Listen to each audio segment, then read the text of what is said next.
안녕하십니까. 신의균의 국방TV 시큐리티 뉴스입니다. 오늘도 우크라이나 전황 알려드리도록 하겠습니다.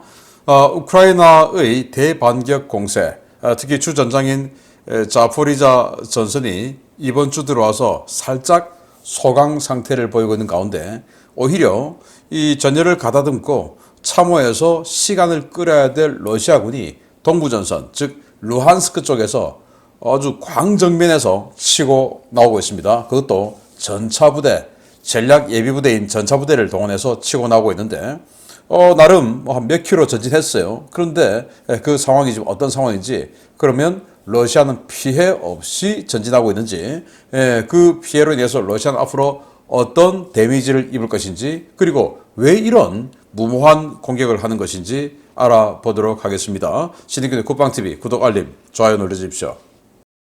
전과를 먼저 보겠습니다.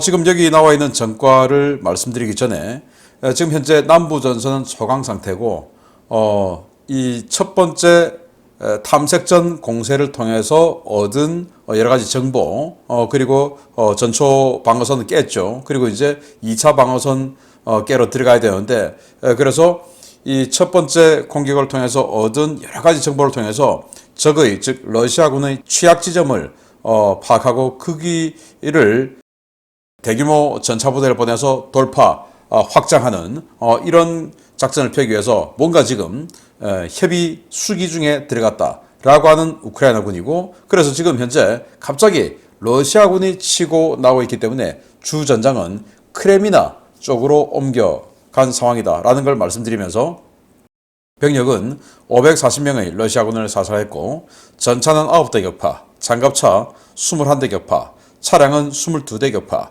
특수장비 많습니다. 8대가 격파됐네요.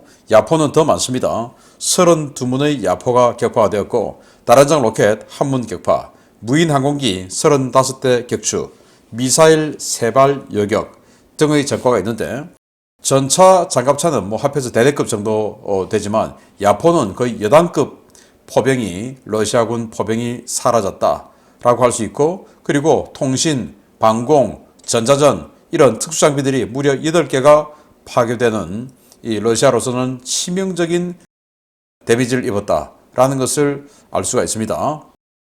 자, 이런 전과 바탕으로 전선 상황을 보면 르몽드지, 프랑스죠. 자, 프랑스는 우크라이나가 나토에 가입하는 것을 지원하기로 했다라고 보도를 했어요. 그래서 마크롱 대통령이 그렇게 했다라는 거죠. 앞으로 어떻게 될지 귀추가 주목됩니다. 자, 우크라이나는 체코와 슬로바키아와 함께 스웨덴 CV90 보병 전투 장갑차를 공동 구매하고 공동 관리, 보수하는 협약을 체결했다라는 거예요. 자, 스웨덴이 CV9040 보병 전투 장갑차를 이번에 우크라이나에게 지원해 주었죠. 그래서 우크라이나가 써보니까 너무 좋다라고 하는 평가를 했고, 그래서 체코와 슬로바키아가 두 나라 합해서 한 250대 정도의 CV9040 보병 전투 장갑차 마크4를 구매하기로 했는데, 여기에 잠깐 우리하고 같이 하자, 우리는 한 1000대 정도 필요해 라고 한 겁니다. 지금 체코와 슬로바키아가 이 CV90 마크4 버전을 한 110억 정도 주고 샀는데, 우크라이나도 이거 우리도 110억 살게 라고 한 겁니다. 그래서 뭐 그냥 지원받겠다가 아니고 돈 주고 사겠다, 나중에 갚아주겠다, 뭐 이거겠죠. 차관받아서. 그래서 체코와 슬로바키아가 하고 같이 우리가 세 나라가 합하면 규모의 경제가 생겨서 가격 더 다운될 것이고, 그리고 이 유지 보수, 우리가 지금 전쟁 상황이기 때문에 유지 보수하는 거 직접 하는 거 좀 어려울 텐데 니들이 좀 해주고, 뭐 이런 여러 가지 협약을 했겠죠. 그래서 지금 현재 우크라이나에 들어간 CV9040 버전보다 이건 여기 아이언 피스트 해서 아주 발전한 능동 방어 장치가 들어가 있고, 스파이크 대전차 미사일이 2발 들어가 있고, 뭐 이런 상당한 개량을 거친 이런 보병 전투 장갑차입니다. 앞으로 이 동유럽 쪽에 보병 전투 장갑차가 이 우크라이나와 체코, 슬로바키아 이런 나라들이 CV90을 하면서 아주 오래된 장갑차인 CV90이 21세기 들어서 완전 대박을 터뜨리는 이런 상황이 되겠네요. 자, 미 펜타곤은 우크라이나 군사 지원에 62억 달러가 이상이 과다 계상되었다라는 건데요.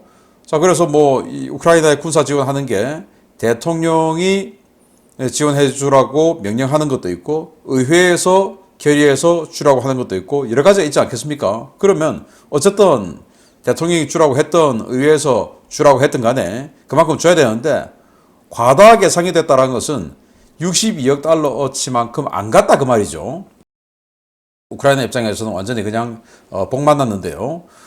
그러니까 62억 달러어치 더 줘야 되는 거죠. 더 주라고 이미 가결된 거니까. 그래서 이 어떤 무기를 더 줄까를 지금 검토를 하고 있다라고 하는데 이걸 가지고 러시아 측에서는 봐라 저 썩은 아주 부패한 미국 놈들이 62억 달러어치나 떼먹었다가 들켰다라고 이렇게 선전을 하고 있다고 하네요. 참 기가 찹니다. 우크라이나 총참모부는 러시아가 4개 방면에서 40회의 교전을 시도했다. 그러나 모두 격퇴했다라고 밝혔는데 일단 이 크레미나, 스바토베 뭐 이런 지역을 뭉뚱그려서 지금 우크라이나 총참모부는 리만 축선이라고 이야기하고 있어요. 그래서 리만 축선 그리고 바흐무트, 아우디우카, 마린카 이렇게 해서 4개 방면에서 전투가 벌어졌다라고 밝히고 있고요. 우크라이나는 러시아가 헤니체스크 일대의 병력, 인력들에게 철수 관련한 문자를 보냈다라는 거예요.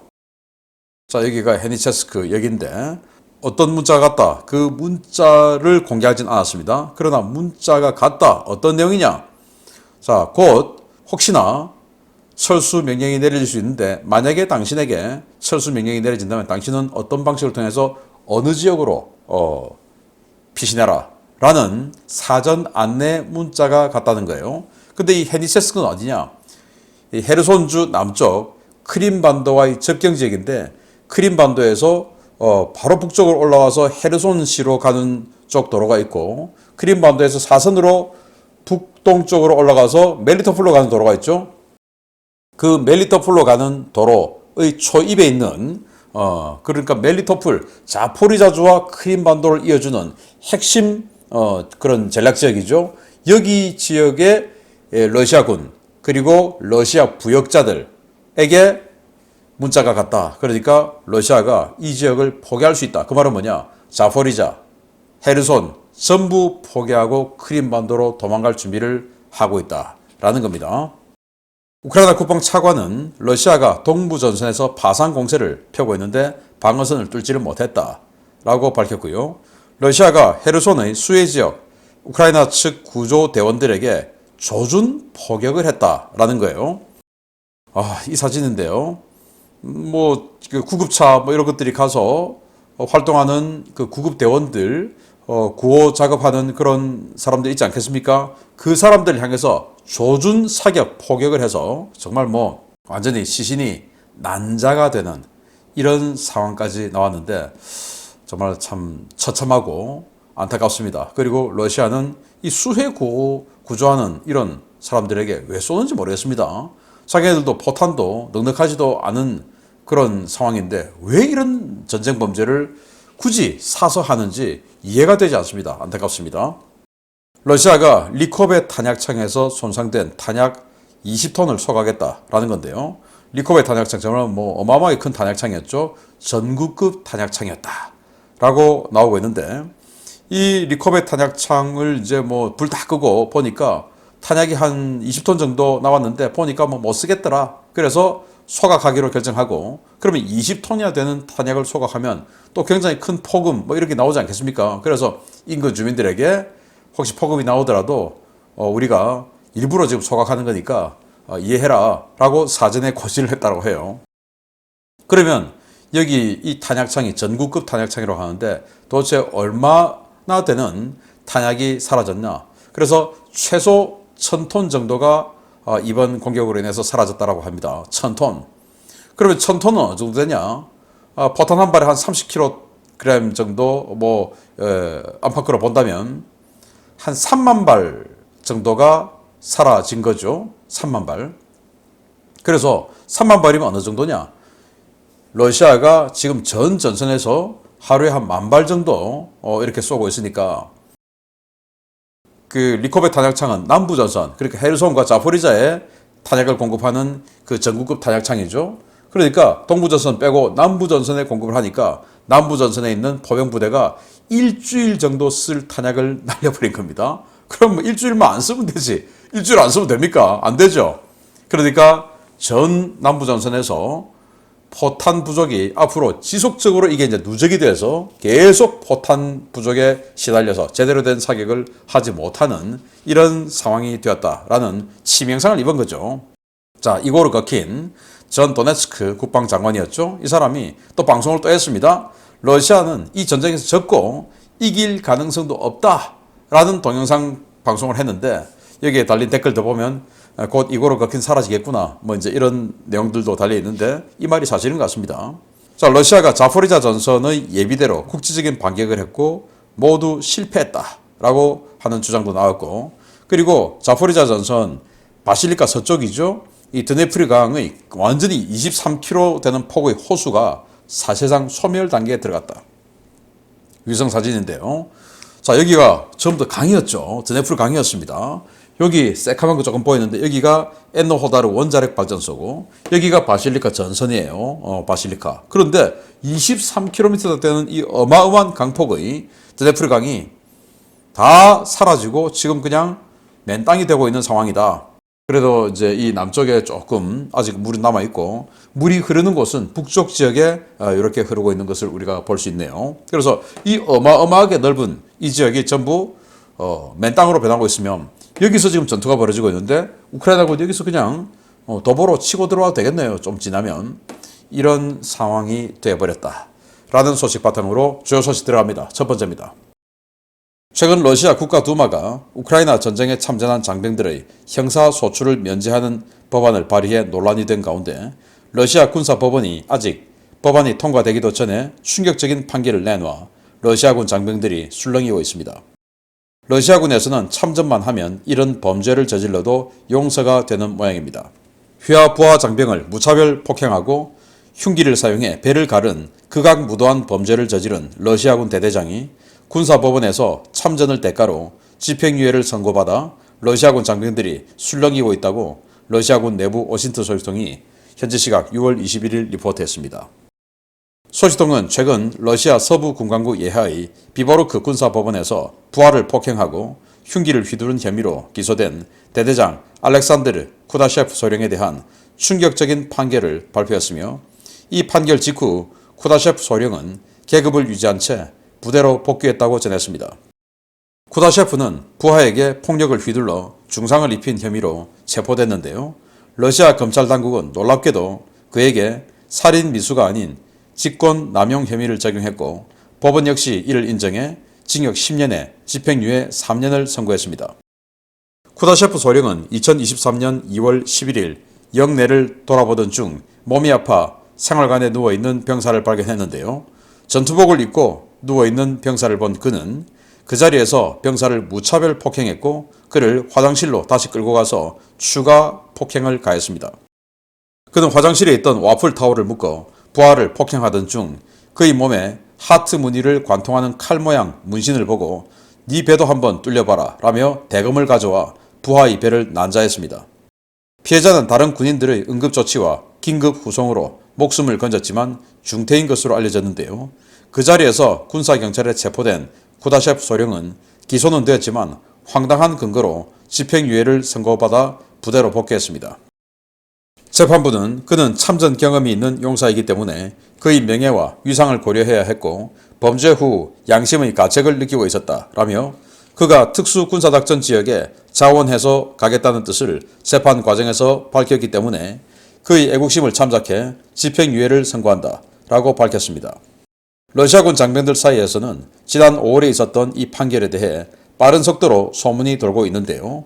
어떤 형태로든 우크라이나전에 참전만 하면 사람을 죽이거나 상해를 입혀도 처벌받지 않는다는 이 판례는 최근 전선에서 보고된 독전대 영상과 함께 러시아군 장병들의 심리를 밑바닥에서부터 흔들고 있습니다. 이 때문에 러시아군 장병들은 우크라이나군의 포탄에 죽지 않으면 지휘관과 독전대의 총칼에 죽을 것이며 전쟁에 발을 들여놓은 이상 살아서 돌아갈 방법이 없다며 각지에서 탈영하고 있는데요. 그야말로 총체적 난국에 빠진 러시아군. 도대체 어떻게 이 전쟁을 계속 이어갈 수 있을지 모르겠습니다. 네, 군사법원에서 대대장 한 명에게 징역 10년에 집행유예 3년을 선고했다. 저는 이것도 좀 희한해요. 징역 10년인데 집행유예 3년. 징역 10년에 집행유예 있는 것도 희한하지만 징역 10년에 집행유예를 하려면 한 15년 집행유예를 해야 되는데 징역은 10년인데 집행유예 3년. 집행유예 3년 지나면 징역 7년 사나요? 하여튼 희한한 판결이 나왔는데 이 대대장이 무슨 짓을 했냐. 여기는 전선도 아니에요. 핀란드와의 접경지역 국경경비대랍니다. 거기에서 부대 순시를 하다가 생활실에서 자고 있는 부하 병사를 발견한 겁니다. 너 뭐야? 몸이 아파서 자고 있는데요. 뭐야?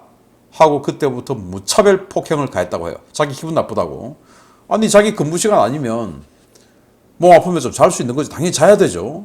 그래서 무차별 폭행하고 화장실에 끌고 가서 때리다가 이게 와플 타요. 그러니까 와플처럼 뭐 올록볼록 우리가 지금 뭐 떼수건 같은 이런 거 같은데 이걸 이 묶으면 끝을 묶으면 몽둥이처럼 되죠. 그러나 채 찍은 몽둥이처럼 되죠. 그런데 이게 그걸 가지고 때리면 아프긴 아픈데 멍이 안 생긴다고 해요. 그래서 그걸 가지고 막 어마어마하게 때리고 있다가 보니까 이런 문신을 발견했다는 겁니다. 하트를 칼로 관통하는 이 문신을 발견하고 야, 네 배도 그래 한번 갈라보자 해가지고 칼을 대검을 꺼내가지고 완전히 부하배를 갖다가 갈라버렸답니다. 이게 인간입니까? 그래서 그 부하 긴급하게 이제 응급조치를 하고 지금은 죽었는지 살았는지 모르겠어요. 그런데 이 대대장이 과거에 어딘지 모르겠지만 어느 전쟁에 참전했었다는 거예요. 그래서 참전 용사에 대한 예우 그리고 또 지금 국경경비대에 있는데 지금 우크라이나에 전쟁하러 가겠다잖아. 우크라이나에 지금 지휘관도 모자라는데 거기 가겠다고 하니까 우리 용서하자라고 하고는 집행유예를 때려버렸다. 그래서 그 과정이 이렇게 텔레그램에 돌고 있다는 겁니다. 제가 몇 주 전에 보여드렸죠. 독전대가 그냥 사격해서 사살해버리는 거.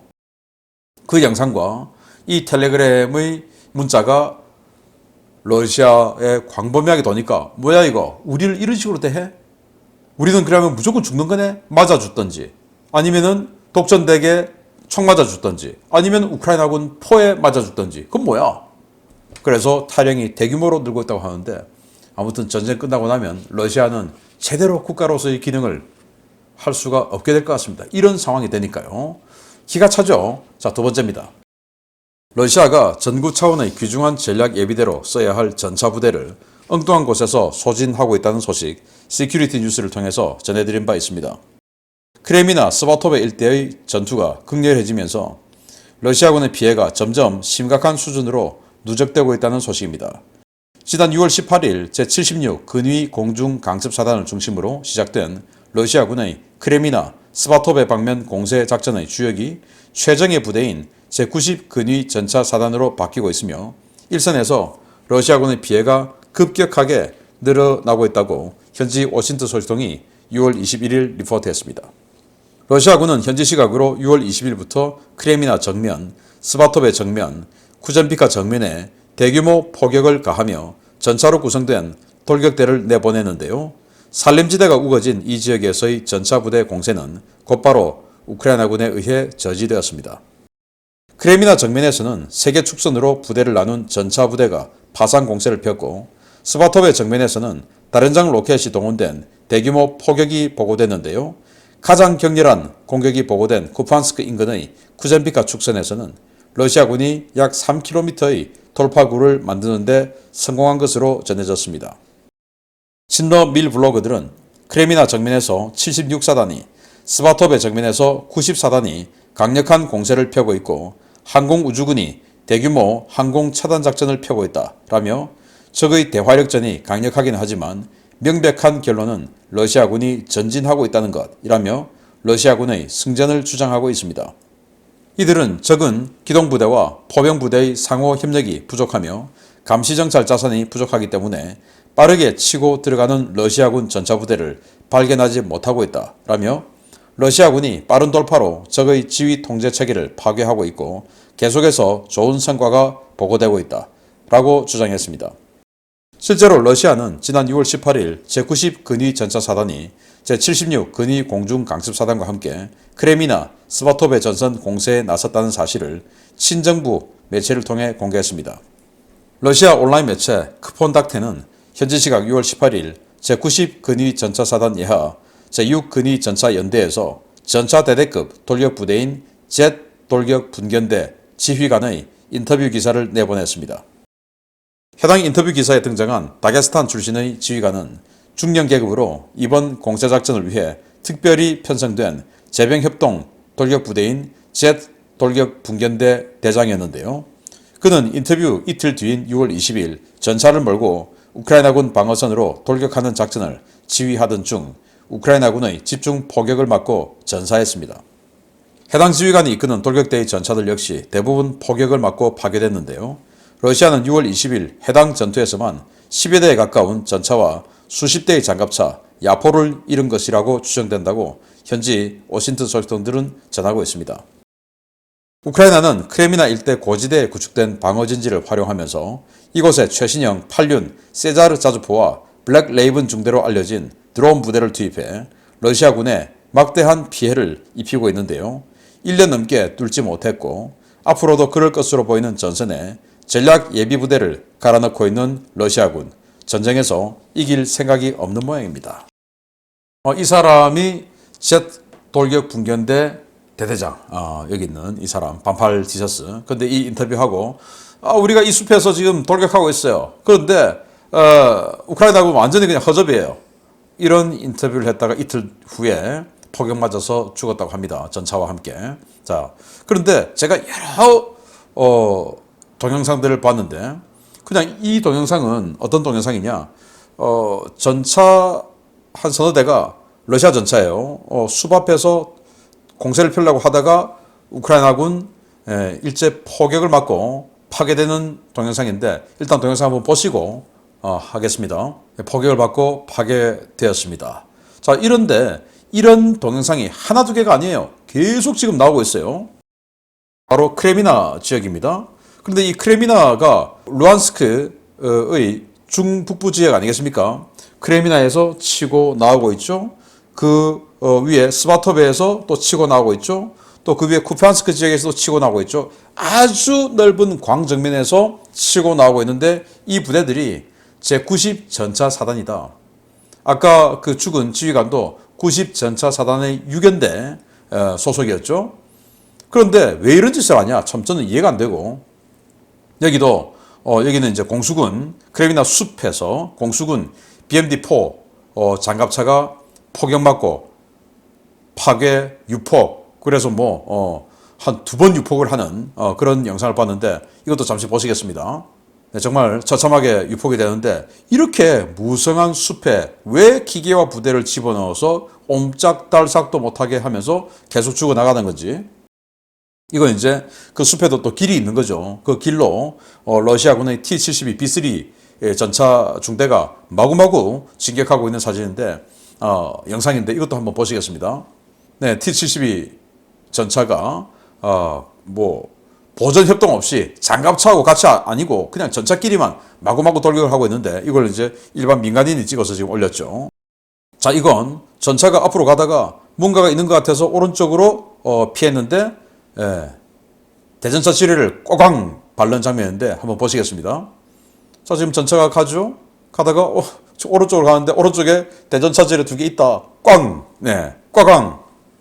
하루 갑자기 오른쪽으로 틀었는지 모르겠지만 이런 식으로 이 지역에서 지금 크레미나 쪽에서 전부 다 올라오는 동영상들이에요. 이런 식으로 어마어마하게 해서 크레미나 쪽에서만 하루에 10대 이상의 전차가 파괴됐다는 겁니다. 그래 놓고도 우리가 이기고 있다라고 하는데 이게 진격을 해서 나가도 이긴 게 아니다. 제가 거듭 말씀드리지만 크레미나는 여기 있는 거의 평지 지역 그리고 크레미나를 두고 양 사방으로 산이 있죠. 우크라이나는 이 산악 지역에 방어선을 펴고 있고 이 산악 지역으로 들어가다가 지금 저런 식으로 다 죽고 있는 거예요. 그런데 왜 나가냐? 나갈 이유가 없는데 지금 나가고 있어요. 자, 전선을 보시면 여기 지금 드네프르강 큰 호수 같은 드네프르강 아래는 방어선이 하나도 없습니다. 참호나 이런 게 없어요. 여기에서부터 여기까지가 3차 방어선에 걸쳐서 완전히 그냥 참호가 잔뜩 지금 방어선이 구축되어 있는 것을 볼 수 있어요. 이 지도를 보면. 근데 여기 드네프르강 물이 빠지면서 앞으로 그냥 우크라이나군이 그냥 그대로 건너올 것 같아서 여기는 완전히 그냥 게임 끝났죠. 이제는 방어선이 없으니까. 이거 6, 7개월 동안 구축한 방어선이죠. 자, 그러면은 94단이라고 하는 이 전략 예비 부대를 전차부대 3개 연대인데 신속하게 여기도 보내고 여기도 보내고 여기도 보내고 대대급으로 흩어가지고 이런 식으로 거의 전국급 전략 예비 부대를 써야 되는데 이렇게 그냥 여기에서 치고 나가다가 이렇게 사라지게 만든다 이거예요. 왜냐? 푸틴은 지고 있다는 보고는 받고 싶지 않다. 푸틴에게는 이기고 있다는 것만 보고해야 된다는 거예요. 그래서 최초의 오레오브 지역에서 레오파르트 2 전차 2대 격파되고 브래들리 막 부서지고 하는 이런 사진, 그런 거 보면 푸틴은 이제 하루 종일 기분 좋은 거죠. 그런 사진을 계속 찍어서 보여주기 위해서 이렇게 무리한 공세를 한다라고밖에 해석될 수 없는 겁니다. 나가면 안 되는데 얘들은 러시아군은 시간을 끌어야 되는데 정말 전쟁을 하는 게 아니고 이기기 위한 전쟁을 하는 게 아니고 그 다음날 푸틴에게 보고하는 보고서를 만들어서 칭찬 그 하루 딱 받는, 그걸 위해서 지금 이런 식으로 갈아넣고 있는 러시아군, 정말 이해가 안 되죠. 이길 수가 없는 겁니다. 마치겠습니다. 감사합니다.